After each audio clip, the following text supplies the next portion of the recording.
Israeli প্রধানমন্ত্রী Benjamin নেতানিয়াহুর কার্যালয়ে ক্ষেপণাস্ত্র হামলা চালানোর দাবি করেছে ইরানের বিপ্লবী গার্ড বাহিনী আইআরজিসি। বাহিনীটি দাবি করেছে এই হামলা ঘিরে নেতানিয়াহুর পরিণতি কি হয়েছে তা অনিশ্চয়তায় ঘেরা। এদিকে কুয়েতের আকাশসীমায় ইরানি ক্ষেপণাস্ত্রে বিধ্বস্ত হয়েছে অন্তত 3টি আমেরিকান যুদ্ধবিমান। মার্কিন ইসরায়েলি হামলার দাঁত ভাঙা জবাবে ইরান অব্যাহত রেখেছে পাল্টা হামলা। ইসরায়েলি বিভিন্ন শহর ছাড়াও মধ্যপ্রাচ্যের বিভিন্ন এলাকায় থেমে থেমে বেজে উঠছে বিপদ সংকেতের সাইরেন। সাইদুর রহমান আবিরের বিস্তারিত রিপোর্ট। মার্কিন ও ইসরায়েল যৌথ বাহিনী কর্তৃক ইরানে হামলা ও আয়াতুল্লাহ খামেনির হত্যার জেরে ইসরায়েলি প্রধানমন্ত্রী বেনিয়ামিন নেতানিয়াহুর কার্যালয়ে ক্ষেপণাস্ত্র হামলা চালানোর দাবি করেছে ইরানের বিপ্লবী গার্ড বাহিনী আইআরজিসি।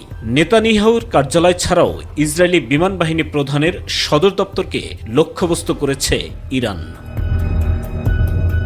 নেতানিয়াহুর কার্যালয় ও বিমান বাহিনীর প্রধানের কার্যালয়ে হামলায় ইরানের নিজস্ব প্রযুক্তিতে তৈরি সাইবার ক্ষেপণাস্ত্র ব্যবহার করা হয়েছে বলে বিবৃতিতে জানিয়েছে আইআরজিসি।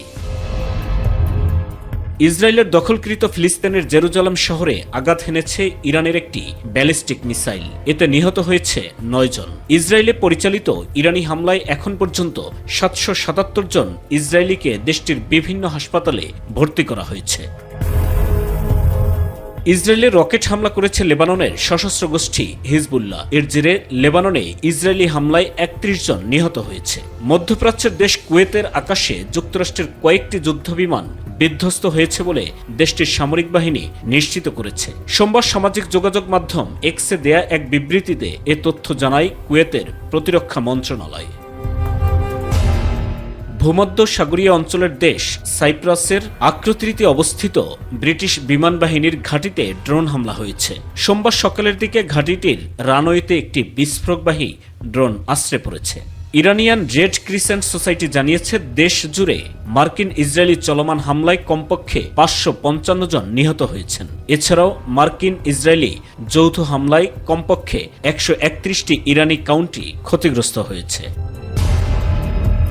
ইরানের ক্ষেপণাস্ত্র হামলায় বাহরাইনের এক বাংলাদেশি শ্রমিক নিহত ও 2 জন আহত হয়েছেন। বাহরাইনের নিযুক্ত বাংলাদেশের রাষ্ট্রদূত বলেন, ক্ষেপণাস্ত্র হামলায় নিহত প্রবাসী বাংলাদেশির নাম মোহাম্মদ তারেক। তারেকের বাড়ি চট্টগ্রামের সন্দ্বীপ উপজেলার আজিমপুর ইউনিয়নে সোমবার ভোরে বাহরাইনের একটি ড্রাইডক শিপ ইয়ার্ডে ডিউটিকালীন সময়ে এ হামলার ঘটনা ঘটে। সংযুক্ত আরব আমিরাতের একটি বেসামরিক স্থাপনায় বিমান হামলায় ধ্বংসাবশেষের আঘাতে সিলেটের বড়লেখা উপজেলার বাসিন্দা সালেহ আহমেদ নিহত হন। সংযুক্ত আরব আমিরাতে অবস্থিত বাংলাদেশের দূতাবাস এ বিষয়টি স্থানীয় কর্তৃপক্ষের সঙ্গে যোগাযোগ রাখছে। এদিকে ইরানি হামলার জেরে সৌদি আরবের রাষ্ট্রায়ত্ত তেল কোম্পানি আরামকো কর্তৃপক্ষ তাদের রাশ তানুরা শোধনাগার বন্ধ করে দিয়েছে। কুয়েতে মার্কিন বিমান ঘাঁটি আলী আল সালেম লক্ষ্য করে আজ সোমবার হামলা চালানোর কথা বলেছে ইরানের সেনাবাহিনী। একই সঙ্গে ভারত মহাসাগরে চলাচলকারী নৌযানে হামলা করার কথাও জানিয়েছেন তারা। যুক্তরাষ্ট্র ও ইসরায়েলের যৌথ হামলায় ইরানের নাতাঞ্জ পারমাণবিক কেন্দ্রটি ক্ষতিগ্রস্ত হয়েছে। এদিকে মার্কিন প্রেসিডেন্ট ডোনাল্ড ট্রাম্পের হুমকির মুখে ইরানের পররাষ্ট্রমন্ত্রী বলেছেন, যুদ্ধ কখন এবং কিভাবে শেষ হবে সেই সিদ্ধান্ত নেবে ইরান।